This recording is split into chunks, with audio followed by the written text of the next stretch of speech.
বুঝবে তো? কি? শিবরাত্রিতে জল ঢালতে আসছো তো?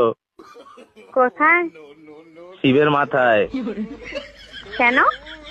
শিবরাত্রিতে তো মেয়েরা জল ঢালে শিবের মাথায়। আপনি কে বলছেন বলুন তো? আমি শিব বলছি, শিব? ভগবান শিব। ও, উপর থেকে বলছেন? কৈলাস থেকে। কৈলাস থেকে? কৈলাসে আছি। ও, কৈলাস থেকে আমাকে ফোন করে বলছেন শিবের মাথায় জল ঢালার জন্য। এটা কি ছাপামো নাকি? বেলপাতা 3টের বেশি আনবে না। 3টে, কারণ তোর মাথায় চাপ আসবে আমার। আর ঠান্ডা জল ব্যবহার করবে না, দুধ বয়েল করে জলটা গরম করে নেবে। আমি তো ভাবছি মাটির কোষ থেকে জল নিয়ে যেটা প্রচুর ঠান্ডা হয়। ওরে বাপ রে, একে মাথায় ঢালার জায়গায় অন্য জায়গায় ঢালবে সব। ঠান্ডা না হয়ে গরম ঢাললেই চলবে। আপনি কে বলছেন বলুন তো? আমি শিব বলছি।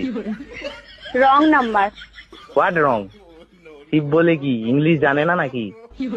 আমি কি একবারে বলেছি যে শিব ইংলিশ জানে না?